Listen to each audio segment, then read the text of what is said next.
Dad? I stuttered. He moves. Huh? Dad had gone back to the sink to wash his hands for a third time. What's wrong with the dummy? He moved, I cried. He winked at me. Dad came over to the counter, wiping his hands. I told you, Amy, he can't blink. The eyes only move from side to side. No, I insisted. He winked. His lips twitched, and he winked. Dad frowned and picked up the dummy head in both hands. He raised it to examine it. Well, maybe the eyelids are loose, he said. I'll see if I can tighten them up. Maybe if I take a screwdriver, I can... Dad didn't finish his sentence, because the dummy swung his wooden hand up and hit Dad on the side of the head. Ow, Dad cried, dropping the dummy back onto the counter. Dad grabbed his cheek. Hey, stop it, Amy. That hurt. Me? I shrieked. I didn't do it. Dad glared at me, rubbing his cheek. It had turned bright red. The dummy did it, I insisted. I didn't touch him, Dad. I didn't move his hand. Not funny, Dad muttered. You know I don't like practical jokes. I opened my mouth to answer, but no words came out. I decided I'd better just shut up. Of course Dad wouldn't believe that the dummy had slapped him. I didn't believe it myself. Dad must have pulled too hard when he was examining the head. Dad jerked a hand up without realizing it. That's how I explained it to myself. What other explanation could there be?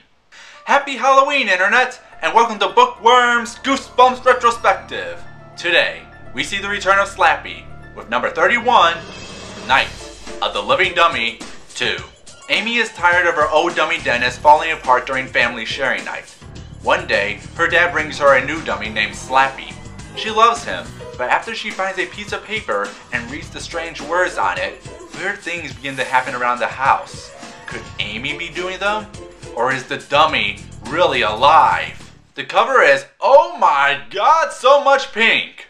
Seriously, the pink is just so bright it hurts my eyes if I look at it too long. Ugh.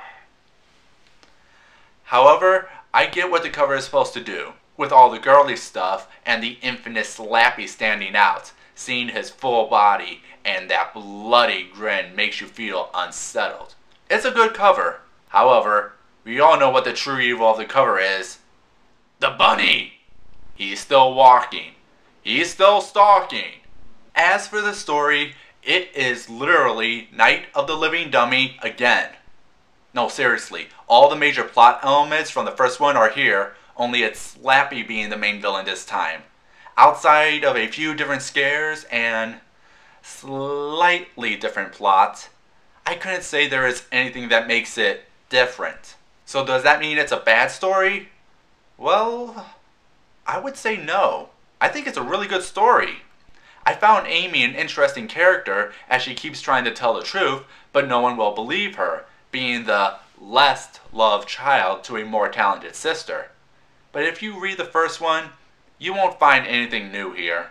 But if you read this first, then you are in for a good, scary story.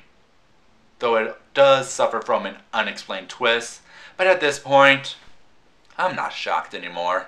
There isn't much else I can say that I didn't say from the first one. It's still a good story, but beats from the same drum. What about you, Internet? What's your opinion? Holy crap! It's over! Well, that's it for Goosebumps Retrospective for this year. Thank you all for watching. I hope you enjoyed it, and I will undoubtedly finish the rest of the series next year, because I'm OCD like that, and I'd like to finish what I began.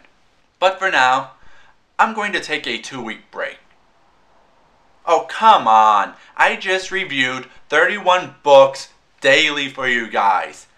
I need to recharge. Oh, don't be like that.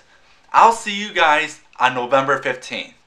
And don't worry, because next time we are going to look at a doozy, because I always pay my debts.